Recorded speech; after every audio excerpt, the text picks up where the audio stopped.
3 പതിറ്റാണ്ടുകാലമായിട്ടും ഉദുമയുടെ മുഖം മാറ്റാൻ ഇവിടെ നിന്നും വിജയിച്ച ഇടത് എംഎൽഎമാർക്ക് കഴിഞ്ഞിട്ടില്ലെന്ന് മുതിർന്ന കോൺഗ്രസ് നേതാവും മുൻ KPCC പ്രസിഡന്റുമായ രമേശ് ചെന്നിത്തല.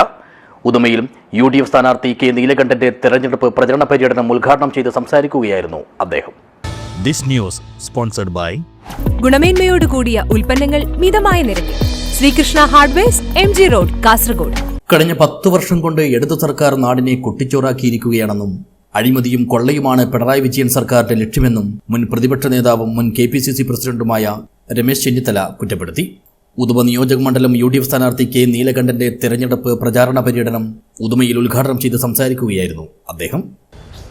എന്ത് വികസനമാണ് കഴിഞ്ഞ കാലഘട്ടങ്ങളിൽ ഇടതുമുന്നണിയുടെ ഭരണത്തിന്റെ കീഴിൽ കാസർഗോഡുണ്ടായത്? കാസർഗോഡ് മാത്രമല്ല, കേരളത്തിൽ ഒരിടത്തും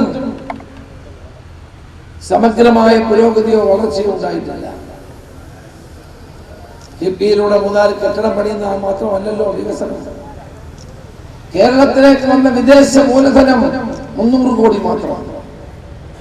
മഹാരാഷ്ട്ര, കർണാടക, ആന്ധ്ര, തമിഴ്നാട് എന്നീ സംസ്ഥാനങ്ങളിൽ ബില്യൺസ്, ട്രില്യൺസ് ഇവിടെ വിദേശ മൂലധന നിക്ഷേപമായി വരുന്നത്. സ്വകാര്യ മൂലധന നിക്ഷേപം ഇവിടെ വരുന്നില്ല. ചെറുപ്പക്കാർക്ക് ജോലി കിട്ടുന്നില്ല. ചെറുപ്പക്കാരുടെ പഠനം കഴിഞ്ഞാൽ പോലും അവർക്ക് ഇവിടെ ജീവിക്കാനുള്ള അവസ്ഥയില്ല. എല്ലാവരും നാടുവിടുകയാണ്. ആഗോള നിലവാരത്തിലുള്ള വിദ്യാഭ്യാസമില്ല. വിദ്യാഭ്യാസം ചെയ്താൽ ജോലിയില്ല. മാന്യമായി ജീവിക്കാനുള്ള അവസരമില്ല. 10 വർഷം കൊണ്ട് പിണറായി വിജയൻ ഈ നാടിനെ കുട്ടിച്ചോറാക്കി എന്ന് വേണം പറയുക. നാടിന് വേണ്ടി എന്ത് ചെയ്തു? കർഷകൻ ആത്മഹത്യയുടെ വക്കത്ത്, തൊഴിലാളികൾ പട്ടിണിയിൽ, ദാരിദ്ര്യത്തിൽ. മിനിമം കൂലി പരിഷ്കരിച്ചോ? 10 വർഷമായി. തൊഴിലാളിയുടെ പേരിൽ അധികാരത്തിൽ വന്ന ഗവൺമെന്റാണ്. 10 വർഷമായി പ്രകടന പത്രികയിൽ പറഞ്ഞതാണ് മിനിമം കൂലി വർദ്ധിപ്പിച്ചില്ല. ആശാ വർക്കർമാർ പട്ടിണിയിലാണ്, ദുരിതത്തിലാണ്. അവരുടെ ആനുകൂല്യം വർദ്ധിപ്പിക്കുന്നില്ല. എല്ലാ പാർട്ടിക്ക് വേണ്ടി നടത്തുന്ന അഴിമതിയും കൊള്ളയും മാത്രമാണ് നമുക്ക് കാണാൻ സാധിക്കുന്നത്. കഴിഞ്ഞ 3 പതിറ്റാണ്ട് കാലമായിട്ടും ഉദുമയുടെ മുഖം മാറ്റാൻ ഇവിടെ നിന്നും വിജയിച്ച ഇടതുപക്ഷ MLA-മാർക്ക് കഴിഞ്ഞിട്ടില്ല.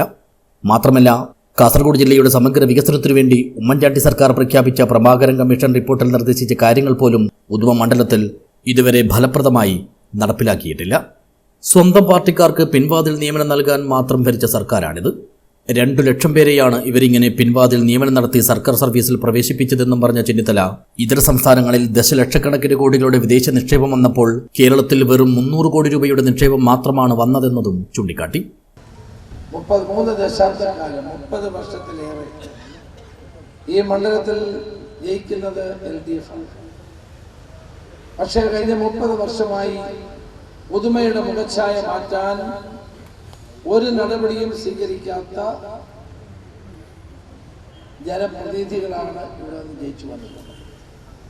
നിയമസഭയിൽ പോലും ഒരു കാര്യം അവരാരും ഉന്നയിക്കാറില്ല.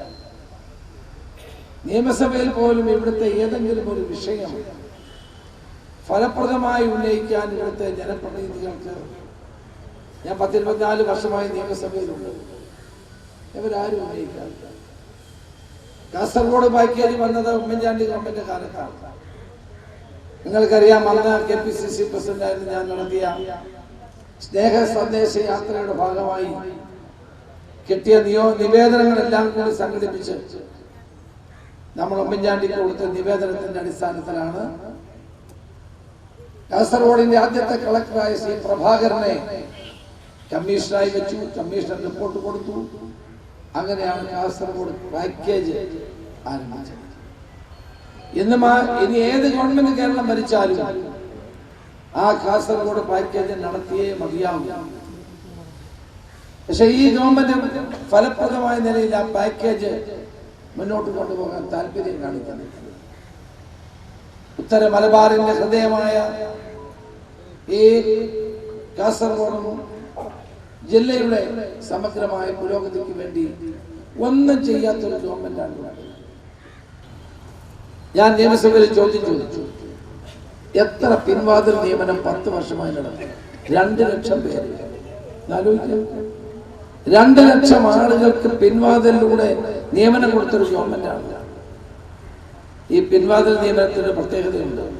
സംവരണ തത്വങ്ങൾ പാലിക്കണ്ട, റിട്ടേൺ ടെസ്റ്റ് ഇല്ല, പാർട്ടി ഓഫീസറിന് കൊടുക്കുന്ന ചിറ്റ് അനുസരിച്ചാണ് ഇപ്പോൾ പിൻവാതിൽ നിയമനങ്ങൾ.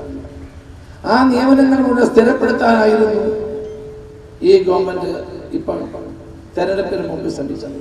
യോഗത്തിൽ UDF മണ്ഡലം ചെയർമാൻ കല്ലട്ര അബ്ദുൽ ഖാദർ അധ്യക്ഷനായി. രാജ്മോഹൻ ഉണ്ണിത്താൻ MP, UDF ജില്ലാ ചെയർമാൻ A. ഗോവിന്ദൻ നായർ, സ്ഥാനാർത്ഥി K. Neelakantan, DCC president PK Faisal, മറ്റ് നേതാക്കളായ Hakkim Kunnil, BP Pradeep Kumar, Balakrishnan Periyam, Harish B. Nambiar, PG Dev, Mini Chandran, KBM Sherif Kappil, KBM Muhammad Kunhi, Sajid mobile തുടങ്ങിയവർ സംസാരിച്ചു. UDF മണ്ഡലം കൺവീനർ വിദ്യാസാഗർ സ്വാഗതം പറഞ്ഞു. News bureau, Uduma.